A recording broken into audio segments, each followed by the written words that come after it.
नमस्कार बच्चों, स्वागत है आपका इस नए वीडियो में। तो आज के दिन हम लोग पढ़ने वाले हैं इस वीडियो में एक चैप्टर जिसका नाम है कैपेसिटर, और उसपे एक टॉपिक है जिसको बोलते हैं आरसी सर्किट। और आरसी सर्किट में भी एक सब टॉपिक है जिसको बोलेंगे हम लोग चार्जिंग ऑफ कैपेसिटर। तो यही चैप्टर हम लोग पढ़ने वाले हैं। तो अगर आप नए हैं इस वीडियो में तो तुरंत ही चैनल को सब्सक्राइब कर लें ताकि आगे आने वाली वीडियोस आपके पास जल्द से जल्द पहुंचे। चलिए टॉपिक को शुरू करते हैं। तो आज के टॉपिक का नाम है आरसी सर्किट। आरसी सर्किट, और आरसी सर्किट में हम लोग पढ़ेंगे charging of RC circuit. Charging of RC circuit. चलिए देखिए, तो आरसी सर्किट जैसा कि इसका नाम है, इसमें एक रजिस्टर होगा और एक कैपेसिटर होगा। तो सबसे पहले मैं आपको कैपेसिटर के बारे में बता दे रहा हूं कि कैपेसिटर का काम क्या होता है। कैपेसिटर का बेसिकली काम होता है एनर्जी को स्टोर करना। कैपेसिटर क्या करता है, अपने प्लेट्स पे, दोनों प्लेट्स पे चार्ज को इंक्रीज करता रहता है। चार्ज जैसे जैसे इंक्रीज होता रहता है वैसे वैसे एनर्जी भी बढ़ती रहती है, और एनर्जी बढ़ती रहती है तो एक समय ऐसा आता है कि चार्ज कंप्लीट हो जाता है, तो कैपेसिटर फुली चार्ज हो जाता है। फिर उस कैपेसिटर के अंदर जो एनर्जी स्टोर होती है उसका हम यूज कर लेते हैं सर्किट में। कैपेसिटर का काम क्या होता है, कैपेसिटर इंस्टेंटेनियस एनर्जी प्रोवाइड करता है सर्किट को। जिस सर्किट में ये कैपेसिटर लगा होता है वो क्या करता है, एनर्जी को स्टोर करके रख लेता है और इंस्टेंटेनियसली सारी एनर्जी प्रोवाइड करता है सर्किट को, जिससे हमारा सर्किट स्टार्ट हो जाता है चलना। तो ऐसे ही आरसी सर्किट, आरसी सर्किट में होता क्या है, एक रजिस्टर एक कैपेसिटर। ये रजिस्टर उसी कैपेसिटर का है। हर अप्लायंस का एक अपना अपना रेजिस्टेंस होता है, तो कैपेसिटर का भी एक रेजिस्टेंस है। तो सबसे पहले अपन लोग समझते हैं कि आरसी सर्किट में होता क्या है, पूरा प्रोसेस क्या है बेसिकली। तो एक रजिस्टर है और एक कैपेसिटर है, ये आर है और ये सी है। इसको हम लोग कनेक्ट करेंगे किसके साथ, एक डीसी सोर्स के साथ। ये सोर्स कैसा है, डीसी सोर्स, जिसको हम बैटरी बोलेंगे। तो इसको हमने बैटरी से कनेक्ट कर दिया। अभी हमने स्विच ऑन नहीं किया है, अभी ये सर्किट ओपन है। ओके, तो सोचो मैं आपसे पूछूं कि इस समय जब ये सर्किट ओपन है at T equal to zero, means initially मैं पूछ रहा हूं आपसे। सवाल ये है कि इनिशियली कैपेसिटर चार्ज था या अनचार्ज था। तो शुरू शुरू में मान लो कि कैपेसिटर पे चार्ज ही नहीं था। अभी हम क्या पढ़ रहे हैं, चार्जिंग ऑफ आरसी सर्किट, मतलब शुरुआत में चार्ज नहीं था, ऐसा अज्यूम कर लो आप। तो शुरू शुरू में at T equal to zero पे चार्ज पूछा जाए आपसे कि चार्ज ऑन कैपेसिटर कितना है, तो जवाब है जीरो। तो कैपेसिटर अनचार्ज था शुरू शुरू में। ओके, अगर चार्ज ऑन कैपेसिटर जीरो है तो आपसे पूछा जाए पोटेंशियल डिफरेंस अक्रॉस कैपेसिटर, वो कितना है, वो भी जीरो होगा। ऐसा क्यों, अरे V equal to Q by C. अगर Q जीरो है तो V भी तो जीरो ही होगा। V equal to Q by C में V क्या है, potential difference across capacitor. Capacitor की दोनों प्लेटों का पोटेंशियल डिफरेंस है ये। ओके, तो क्या ये भी जीरो है, हाँ बिल्कुल ये भी जीरो है। Okay, at time T equal to zero की बात कर रहा हूं मैं, ठीक। तो अगर मैं थोड़ी देर के लिए अज्यूम कर लूं कि just after closing the switch, just after closing the switch, switch को जस्ट हमने क्लोज ही करा है, उस समय यहाँ का पोटेंशियल अगर जीरो है तो यहाँ का भी जीरो, क्योंकि बीच में कुछ भी नहीं है। तो यहाँ का पोटेंशियल क्या, V, क्योंकि पोटेंशियल डिफरेंस बैटरी का कितना है, V। तो यहाँ का पोटेंशियल कितना, V। ओके, आपसे पूछा जाए यहाँ का पोटेंशियल कितना just after closing the switch. जैसे ही आपने स्विच को बंद करा है उस समय कैपेसिटर अनचार्ज था बेटा। कैसा था, अनचार्ज। और अगर कैपेसिटर अनचार्ज था तो पोटेंशियल डिफरेंस दोनों प्लेटों का कितना है, जीरो। तो अगर एक प्लेट का पोटेंशियल जीरो है तो इस वाली प्लेट का भी जीरो होगा। क्यों, क्योंकि पोटेंशियल डिफरेंस जीरो है। तो zero minus zero equal to zero, मतलब कैपेसिटर की दोनों प्लेटों का पोटेंशियल जीरो जीरो है, पोटेंशियल डिफरेंस जीरो। ओके, तो आपसे पूछा जाए कि शुरू शुरू में करंट कितनी थी रजिस्टर में, तो आप कहेंगे I equal to V minus zero by R. Ohm's law, V by R. मतलब स्टार्टिंग में रजिस्टर में current just after closing the switch V by R थी। इसको आप आई नॉट मान लो। आई नॉट मतलब current in resistor at time T equal to zero. शुरू शुरू में रजिस्टर में इतनी करंट थी, और चार्ज कितना था कैपेसिटर में, zero. Potential difference across capacitor zero. तो इसका मतलब तो ये हुआ ना कि कैपेसिटर कैसे एक्ट कर रहा है। ऐसा नहीं लग रहा है कि ये एक सिंपल वायर है, क्योंकि सिंपल वायर में क्या होता है, हर पॉइंट का पोटेंशियल सेम होता है। अगर आप प्लेन वायर की बात करें तो हर पॉइंट का पोटेंशियल कैसा रहता है, सेम। तो अगर इस पॉइंट का पोटेंशियल और इस पॉइंट का पोटेंशियल सेम है तो कैपेसिटर किसकी तरह एक्ट कर रहा है, एक्स एज सिंपल वायर। तो हम समझ गए at time T equal to zero capacitor किसकी तरह एक्ट करता है, capacitor acts as simple wire, simple wire की तरह एक्ट करता है। और ये पूरा सर्किट हम कैसे बना सकते हैं, इस पूरे सर्किट को क्या मैं ऐसे नहीं बना सकता, देखिए I equal to V by R. Capacitor को हमने हटा के क्या बना दिया, वायर, और रजिस्टर में करंट कितनी हो गई, वी बाय आर। इस पूरे सर्किट को ऐसे रिप्लेस कर सकते हैं, क्योंकि कैपेसिटर शुरू शुरू में अनचार्ज था। तो ये तो कहानी है कि capacitor t equal to zero में कैसे बिहेव कर रहा है टी इक्वल टू 0 पर, यानी कि इनिशियली तो इस तरीके से बिहेव कर रहा है। ठीक है, आगे बढ़ते हैं भाई। तो अब हम लोग बात करते हैं at T equal to infinity पे, at T tending to infinity. इसको बोलते हैं स्टडी स्टेट, यानी कि बहुत देर के बाद। सोचो बहुत देर के बाद क्या हुआ होगा, ये कैपेसिटर चार्ज होता रहा होगा, चार्ज होता रहा होगा, होते होते होते होते ये कैपेसिटर क्या हो गया होगा, पूरी तरह से charge, completely charge. At T tending to infinity means steady state. Steady state पे ये कैपेसिटर पे चार्ज कितना हो गया होगा, मैक्सिमम। मतलब कैपेसिटर पे चार्ज धीरे धीरे धीरे धीरे बढ़ रहा होगा। क्यों बढ़ रहा होगा, बैटरी ने वर्क डन किया होगा भाई। इस वाली प्लेट से चार्ज निकाल निकाल के इस वाली प्लेट पे पहुंचा रहा है, उल्टा समझ लो, इस वाली प्लेट से चार्ज निकाल निकाल के इस पे। तो एक प्लेट से चार्ज निकलता निकलता दूसरी प्लेट पे जा रहा है, तो बढ़ते बढ़ते बढ़ते बढ़ते क्या हो गया, चार्ज मैक्सिमम हो गया। तो चार्ज मैक्सिमम हो गया तो पोटेंशियल डिफरेंस भी मैक्सिमम हो गया होगा। हाँ, अरे क्यू की वैल्यू अगर मैक्सिमाइज हो गई, क्यू मैक्सिमम हो गया तो वी भी तो मैक्सिमम हो गया। V equal to Q by C, V equal to Q by C. तो फाइनली स्टडी स्टेट पे क्या हुआ होगा कि जो पोटेंशियल इस बैटरी का है वही पोटेंशियल डिफरेंस इस कैपेसिटर में सेटअप हो गया होगा। भाई बैटरी का काम क्या है, बैटरी का काम यह है वो अपना पोटेंशियल डिफरेंस कैपेसिटर के अक्रॉस सेटअप कर देती है, और ऐसा करने में उसको टाइम लगता है, और वो टी टेंडिंग टू इंफिनिटी पे हो पाता है। तो सोचो फाइनली इस प्लेट पे चार्ज कितना होगा, आपसे पूछा जाए तो आप कहेंगे CV, Q equal to CV. इस प्लेट पे चार्ज आप कहेंगे माइनस सीवी। ये फाइनली ऐसा हुआ होगा, इस वाली प्लेट पे चार्ज सीवी, इस वाले पे माइनस सीवी, और पोटेंशियल डिफरेंस इसके अक्रॉस कितना हो गया होगा, वी, जो बैटरी का है। मतलब टी टेंडिंग टू इंफिनिटी पे यहाँ का पोटेंशियल अगर 0 है, यहाँ का वी है, यहाँ का वी है, यहाँ का 0 है, तो यहाँ का कितना, यहाँ का अब हम लिखेंगे वी। क्यों, क्योंकि finally potential difference across capacitor क्या हो गया होगा, मैक्सिमम। और वो कितना मैक्सिमम, जितना बैटरी का है। मतलब finally potential difference across capacitor becomes maximum, और वो कितना, v. And charge on capacitor plates वो कितना हो गया होगा, मैक्सिमम, और कितना, q, that is c into v. तो अगर यहाँ का पोटेंशियल 0 तो यहाँ का कितना, वी, क्योंकि finally at steady state potential difference v set up हो गया होगा, किसके क्रॉस, कैपेसिटर के क्रॉस। तो अब मैं आपसे पूछूं कि what is the current in resistor, इस रजिस्टर में करंट कितनी है, तो आप कहेंगे ओम्स लॉ के according V minus v by r, V minus v by r that is 0। हाँ, इसका मतलब करंट क्या हो गई रजिस्टर में, 0 हो गई। शुरू में करंट कितनी थी, V बाय आर, और फाइनली करंट क्या हो गई, 0। इसका मतलब करंट डिक्रीज हो रही है। t इक्वल टू 0 से लेकर t इक्वल टू इंफिनिटी तक करंट क्या हो रही है, घट रही है। चार्ज क्या हो रहा है, बढ़ रहा है। पोटेंशियल डिफरेंस क्या हो रहा है, बढ़ रहा है। तो चार्जिंग के दौरान हो क्या रहा है, दो चीजें ऐसी हैं जो बढ़ रही हैं और एक ऐसी चीज है जो घट रही है। क्या बढ़ रहा है, चार्ज बढ़ रहा है। किसका चार्ज, कैपेसिटर की प्लेटों का चार्ज। कौन बढ़ा रहा है, बैटरी। कैसे बढ़ा रही है, बैटरी अपने पोटेंशियल को इंक्रीज करती रहती है कैपेसिटर के दोनों तरफ। बैटरी क्या कर रही है, पोटेंशियल डिफरेंस को इंक्रीज करती है।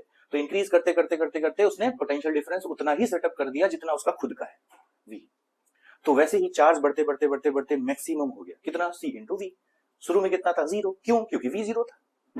हाँ, आई होप आपको समझ में आया होगा। तो ध्यान से देखो, तो करंट क्या हो गई, 0। ओके, अगर करंट 0 हो गई तो इसका मतलब, करंट 0 का मतलब क्या होता है, करंट 0 का मतलब ओपन सर्किट। इसका मतलब कैपेसिटर किसकी तरह एक्ट कर रहा है, capacitor acts as open wire, open circuit. मतलब अगर मैं कैपेसिटर को हटा के ऐसे ओपन कर दूं तो कोई दिक्कत नहीं है। इस सर्किट को इक्विवेलेंट सर्किट के रूप में ऐसे लिखा जा सकता है। क्यों, क्योंकि इसमें करंट ही नहीं है। भाई जब करंट नहीं बह रही है तो इसका मतलब वायर ओपन है, सर्किट ही कंप्लीट नहीं हो रहा है, इसी वजह से करंट नहीं। तो इसीलिए अब आप एक पॉइंट याद कर लें कि at T equal to infinity, t tending to infinity पे कैपेसिटर किसकी तरह एक्ट करता है, capacitor acts as open circuit.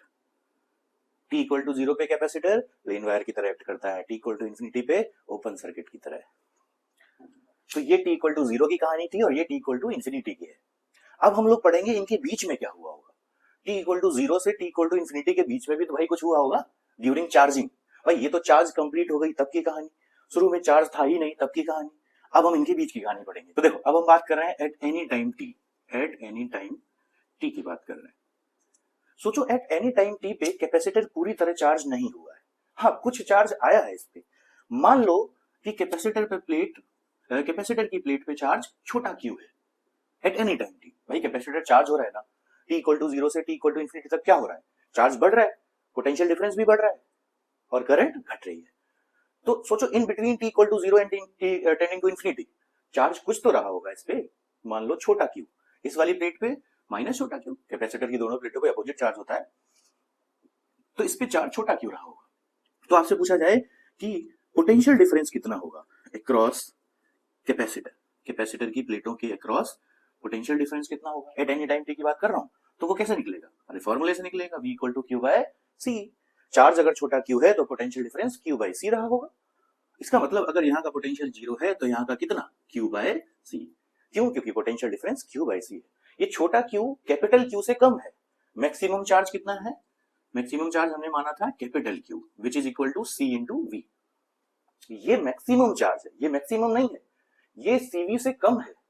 In between t equal to 0 and t tending to infinity की बात हो रही है, तो ये सीवी नहीं लिख सकते आप, सी इंटू कैपिटल वी नहीं लिख सकते, ये वी बैटरी का पोटेंशियल डिफरेंस है बेटा। मैक्सिमम चार्ज जब कैलकुलेट करोगे तो Q इक्वल टू सीवी में V क्या है भाई, टी टेंडिंग टू इंफिनिटी में पोटेंशियल डिफरेंस कैपेसिटर का वही हो जाएगा जो बैटरी का है। इसका मतलब Q इक्वल टू सीवी में ये CVB है potential difference of battery.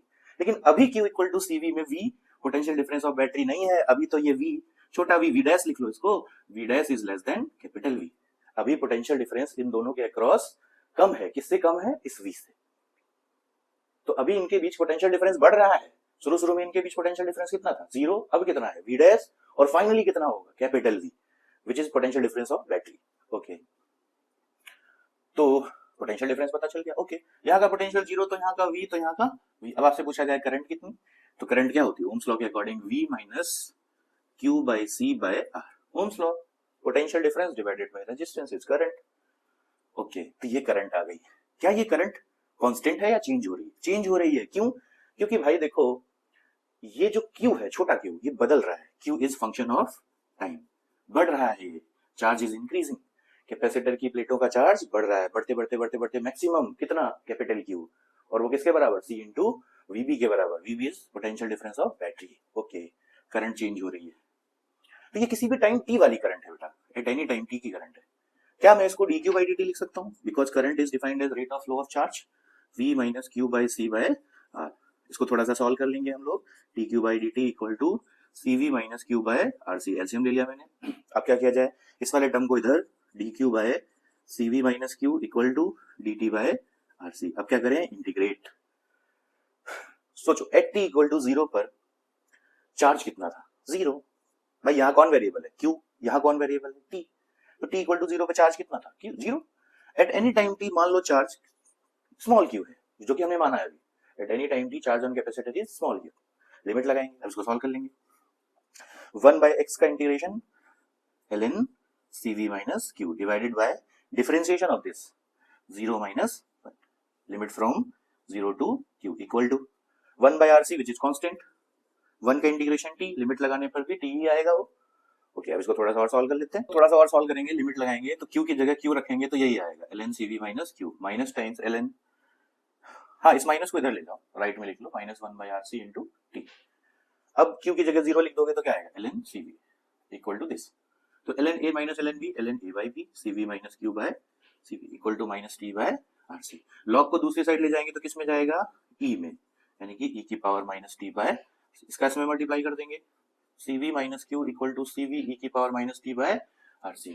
q को इधर ले जाएं, इस टर्म को इधर ले जाएं, तो cv माइनस cv e की power minus t by rc equal to q। That means q equal to cv 1 minus e की power minus t by rc। यहां तक पहुंच गए। तो हमें जो आंसर मिला वो आंसर क्या कह रहा है, वो आंसर आपसे कह रहा है कि कैपेसिटर की प्लेटों का चार्ज समय के साथ कैसे वेरी कर रहा है। ये फॉर्मूला जो आपके सामने लिखा हुआ है, जो हम लोगों ने डिराइव करा है, वो क्या बता रहा है, किसी भी टाइम t का चार्ज चाहिए आपको, t की वैल्यू यहाँ रख लो, चार्ज मिल जाएगा। अच्छा, इसको थोड़ा सा और अच्छे से लिखा जाए तो कैसे लिखेंगे, q इक्वल टू, ये cv क्या है, क्या ये मैक्सिमम चार्ज है, हाँ, q equal to q max 1 minus e की power minus t by rc, where q max is c into v, where v is potential difference of battery. तो देखो ये q as a function of time t आपको मिल गया है। Charge समय के साथ कैसे बदलेगा वो ये इक्वेशन हमें बता देगी। क्या इसको हम डिफरेंशिएट करेंगे तो करंट मिल जाएगी, dq by dt which is q max, 1 का डिफरेंशिएशन 0 माइनस e की पावर माइनस x का डिफरेंशिएशन माइनस e की power minus x into 1 by rc। q max क्या था, cv, तो dq बाई dt क्या है, करंट, तो cv बाय rc e की power minus t by rc, c से c कट गया तो क्या है, देखो i equal to v by r e की power minus t by rc। v by r is called maximum current, जो कि करंट है t इक्वल टू जीरो थी, याद करो टी इक्वल टू जीरो पे करंट क्या थी, वी बाय आर। तो ये आई नॉट लिख लिया मैंने यहाँ। ये आई नॉट क्या है, आई नॉट इज मैक्सिमम करंट। किस समय पर थी मैक्सिमम करंट, शुरुआत में। तो देखो हमें दो फॉर्मूले मिले, ये कैपेसिटर का चार्ज कैसे समय के साथ वेरी कर रहा है वो ये इक्वेशन बताएगी, और रजिस्टर में करंट कैसे बदल रही है वो ये इक्वेशन बताएगी। तो थोड़ा सा और जनरलाइज करते हैं इसको और थोड़ा सा समझते हैं।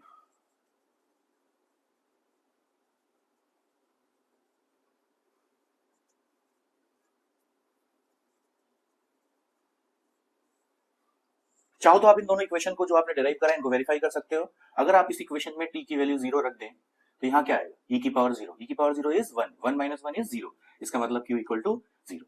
क्या आपको ये पहले से पता था, मैंने आपको स्टार्टिंग में यही तो बताया था, time t equal to zero पर कैपेसिटर पे चार्ज जीरो है, एकदम सही। अगर आप इसी इक्वेशन में t की वैल्यू इन्फिनिटी रख दें यहाँ पे, तो e की power minus infinity is zero, one minus zero is zero, यानी कि q की वैल्यू क्या आ गई, q max which is cv।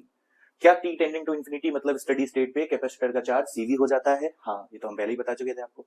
इसका मतलब ये जो इक्वेशन आपके सामने लिखी हुई है एकदम सही है, और इस इक्वेशन से हम किसी भी टाइम t का चार्ज बता सकते हैं कैपेसिटर की प्लेट पे किस टाइम कितना चार्ज है।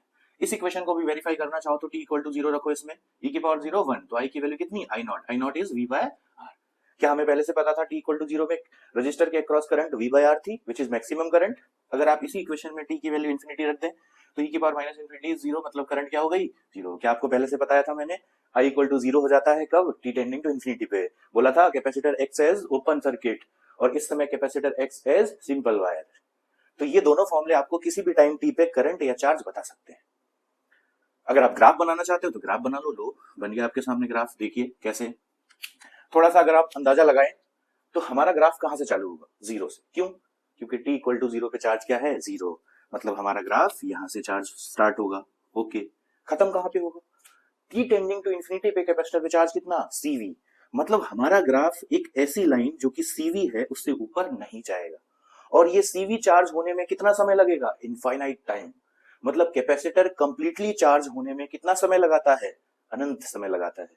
मतलब कैपेसिटर कभी फुली चार्ज होता ही नहीं है, कैपेसिटर 99%, 98% ऐसे चार्ज होता है, क्योंकि उसको कंप्लीट चार्ज होने में कितना समय, इनफाइनाइट टाइम लगता है। तो ये ग्राफ कैसा, ऐसा जाएगा, ऐसा जाएगा, और ये दोनों लाइनें टच नहीं करेंगी, क्योंकि ये कभी सीवी को टच कर ही नहीं पाएगा, इन्फिनिटी पे जाके टच करेगा, मतलब कभी नहीं करेगा, सीधी सी बात। तो ये चार्ज वर्सेस टाइम का ग्राफ हो गया। देखो चार्ज बढ़ रहा है, बढ़ते बढ़ते बढ़ते बढ़ते बढ़ते बढ़ते कितना, सीवी, कब, जब टी टेंडिंग टू इनफाइनाइट हो जाएगा। ऐसे ही मैं करंट का ग्राफ बनाऊं तो करंट वर्सेस टाइम का, तो t इक्वल टू जीरो पे करंट कितनी, v बाय आर, मतलब हमारा ग्राफ जीरो से स्टार्ट नहीं होगा, कहां से स्टार्ट होगा, v बाय आर से। और उसके बाद करंट क्या हो रही है, t टेंडिंग टू इंफिनिटी पे जीरो, मतलब करंट घट रही है, तो घटते घटते घटते घटते कितनी हो जाएगी, जीरो, कब, स्टडी स्टेट पे। तो ये करंट वर्सेस टाइम का ग्राफ आपके सामने लिखा होगा। तो ये चार्ज वर्सेस टाइम का ग्राफ है, ये करंट वर्सेस टाइम का ग्राफ है।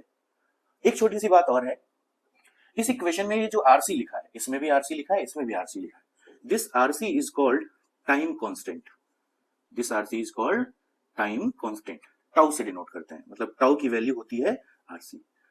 अब ये टाइम कांस्टेंट होता क्या है वो समझना पड़ेगा हमें थोड़ा सा, व्हाट इज टाइम कांस्टेंट, और इसको टाइम कांस्टेंट बोला ही क्यों गया। देखो इसको टाइम कांस्टेंट बोलने के पीछे लॉजिक क्या है वो समझते हैं पहले।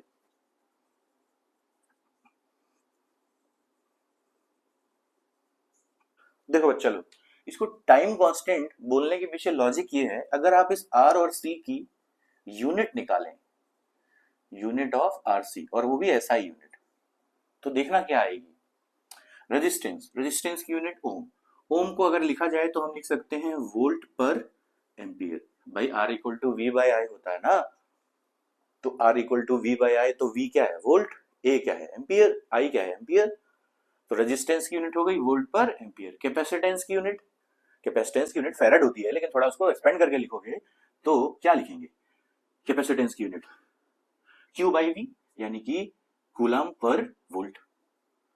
ये रेजिस्टेंस की यूनिट हो गई, ये कैपेसिटेंस की, वोल्ट वोल्ट कट गया, क्या आया, कूलम पर एम्पियर। और अगर आप कूलम को लिखेंगे तो क्या लिखेंगे, ampere into second upon ampere, ampere ampere गया तो क्या बचा, सेकेंड। हाँ, इसका मतलब ये जो आर और सी की वैल्यू है, उस वैल्यू नहीं यूनिट, आर और सी का मल्टीप्लीकेशन जब हम करते हैं उनकी यूनिट्स का, तो क्या आता है, सेकेंड। इसीलिए इसको टाइम कांस्टेंट बोला गया। मतलब ये टाइम के तरीके की एक चीज है। ये जो टाउ है, ये आरसी जो होता है, आरसी क्या है, आरसी की यूनिट क्या है, सेकेंड। मतलब ये कोई एक ऐसी चीज है जिसकी यूनिट टाइम है, मतलब ये कोई टाइम होता है। तो अब कौन सा टाइम होता है, हमारे मन में सवाल आया कि भाई ये टाइम है तो कौन सा टाइम है। तो देखिए जरा, अगर हम Q equal to CV 1 minus E की power minus T by RC वाले फॉर्मूले में T की जगह टाउ रख दें, तो देखो क्या होगा। T की जगह टाउ का मतलब क्या, आरसी। जहां T लिखा है वहां आरसी लिख दो, तो क्या आएगा, Q equal to CV 1 minus E की power minus RC by RC. RC गया तो CV 1 माइनस ई की पावर माइनस 1। इसको जब आप सॉल्व करेंगे ना तो आएगा 0.63 CV। ये ई की power minus 1 is 1 by E ना, 1 माइनस 1 बाई ई को 1 माइनस 1 बाई ई को सॉल्व करोगे तो क्या आएगा 0.63 CV। मतलब Q की वैल्यू आ गई 0.63 CV। मतलब 63% ऑफ CV। CV मतलब Q मैक्स। तो यहीं से टाइम कांस्टेंट की डेफिनेशन बन गई। क्या डेफिनेशन बन गई, देखो, टाइम कांस्टेंट एक ऐसा टाइम है, भाई टाउ बराबर टी लिखा आपने, टाउ बराबर टी जब आपने लिखा तो क्या आंसर आया 63% Q मैक्स। मतलब टाइम कांस्टेंट एक ऐसा टाइम होता है जिस टाइम में कैपेसिटर अपने चार्ज की मैक्सिमम वैल्यू का 63% अचीव कर लेता है। फिर से बताता हूं, टाइम कांस्टेंट क्या है, टाइम कांस्टेंट एक टाइम है। कौन सा टाइम, ये वो टाइम है, ये इतना टाइम है जितने टाइम में कैपेसिटर अपने मैक्सिमम चार्ज की वैल्यू का 63% अचीव कर लेता है।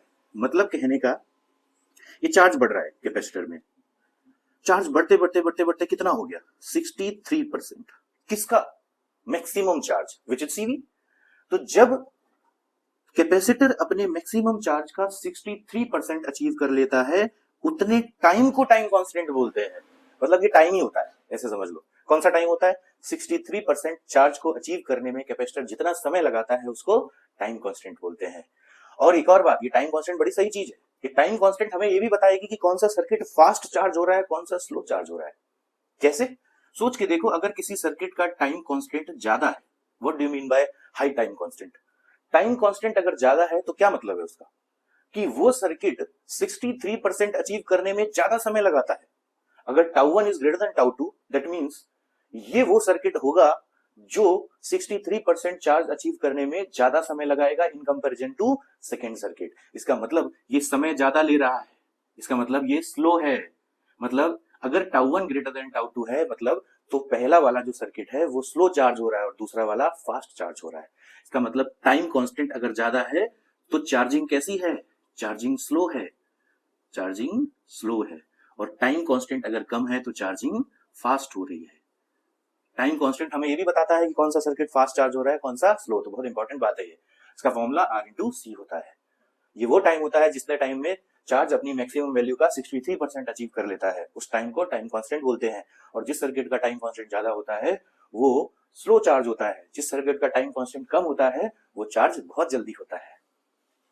तो ये था बच्चों आज की क्लास का लेक्चर। तो आई होप आपको सबको समझ में आया होगा। तो ये चार्जिंग ऑफ सर्किट था, बाकी जो डिस्चार्जिंग ऑफ सर्किट है वो हम अगले वीडियो में समझेंगे। तब तक के लिए चैनल को सब्सक्राइब कर लें और साथ में बने रहें। धन्यवाद।